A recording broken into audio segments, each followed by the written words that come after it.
Gila, bener-bener gila performa Prancis kali ini. Kemenangan telak 3-0 atas Swedia kemarin bukan cuma soal 3 poin di atas kertas ya. Ini adalah sebuah pernyataan sikap yang keras dari Les Bleus.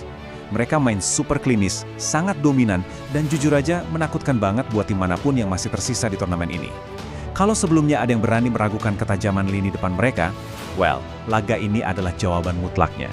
Nah, coba resapi angka 3 ini. Ini bukan sekedar skor akhir pertandingan. Angka ini sekarang jadi simbol dominasi absolut mereka. Skuad asuhan Didier Deschamps baru aja mencetak rekor yang di luar nalar. Mereka selalu mencetak tepat 3 gol dalam 5 pertandingan Piala Dunia berturut-turut. Kalian bayangin aja, konsistensi sebrutal ini benar-benar belum pernah terjadi dalam sejarah panjang turnamen sebesar ini. Kemarin sempat banyak omongan kan? Laporan pasca laga menyoroti satu hal yang sangat krusial tentang mentalitas juara dari seorang Kylian Mbappé.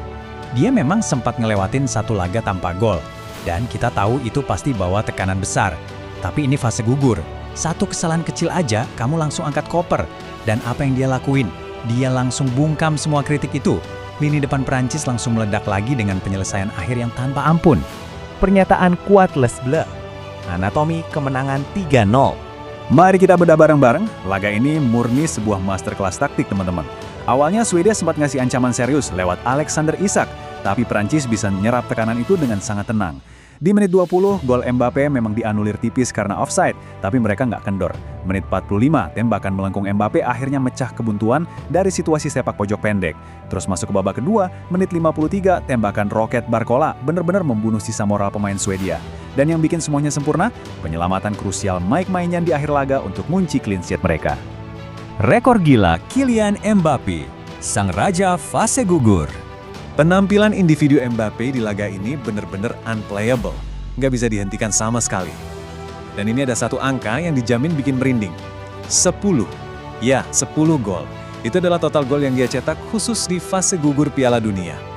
Tambahan 2 gol ke gawang Swedia ini bikin dia resmi ngelewatin rekor 2 legenda besar sepak bola, Ronaldo Nazario dan Leonidas. Sekarang, dia berdiri sendirian di puncak. Buat kalian yang suka ngulik data, mari kita bedah metrik di balik magisnya.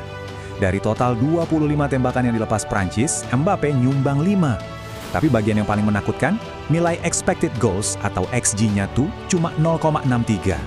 Artinya secara statistik, kualitas peluang yang dia dapatkan bahkan nggak nyampe ekspektasi 1 gol utuh. Tapi dengan efisiensi level alien, dia bisa ngubah peluang 0,63 itu jadi 2 gol mematikan. Ini teman-teman adalah definisi nyata dari clinical finishing. Bayang-bayang Lionel Messi, persaingan sepatu emas ultimate. Konteks sejarah dari pencapaian ini tuh sebenarnya jauh lebih besar. Kita lagi nonton perebutan rekor pencetak gol terbanyak sepanjang masa. Kalau kita tarik mundur sejak debutnya di 2018, Mbappé udah nyetak 18 gol dan 22 keterlibatan gol secara total. Coba kita bandingkan dengan Messi di periode yang sama, 14 gol dan 19 keterlibatan gol. Secara statistik aja udah jelas, sejak 2018, gak ada satupun pemain di planet ini yang punya daya ledak ngelebihin Mbappé di panggung terbesar dunia. Nah, sekarang kita enak pertarungan rekor gol Piala Dunia secara keseluruhan. Messi saat ini ada di puncak dengan 19 gol, tapi Mbappé sekarang nempel ketat banget dengan 18 gol. Dan dia udah resmi nyingkirin Miroslav Klose dari persaingan ini. Dia cuma butuh 1 gol lagi untuk nyamain sang maestro Argentina, dan butuh 2 gol buat meruntuhkan rekor itu sepenuhnya. Dengan performa 6 gol cuma dari turnamen ini aja, pertanyaannya sekarang udah bukan apakah dia bisa, tapi lebih ke kapan dia bakal mencahin rekor itu?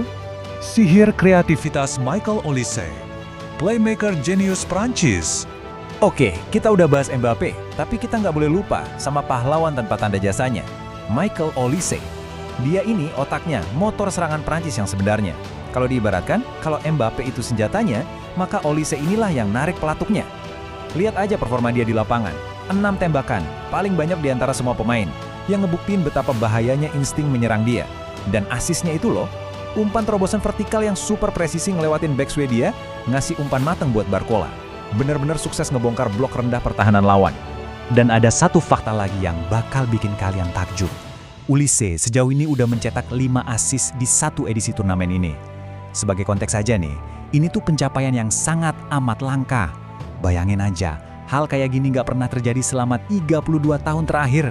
Terakhir kali ada pemain yang bisa lakuin ini adalah Thomas Hässler, waktu main buat Jerman di Piala Dunia 1994. Tingkat kejeniusan teknis yang ditunjukin Olise saat ini benar-benar udah masuk buku sejarah. Sejarah baru pasukan Deschamps. kekuatan yang tak terhentikan. Kalau kita zoom out dan lihat gambaran besarnya, skuad Perancis saat ini beroperasi layaknya mesin perang taktis yang gak bisa dihentikan. Ada dua hal besar yang mendasari ini. Pertama, dari sisi emosional tim. Pelatih Didier Deschamps akhirnya kembali mendampingi tim di pinggir lapangan setelah melewati masa berkabung keluarganya.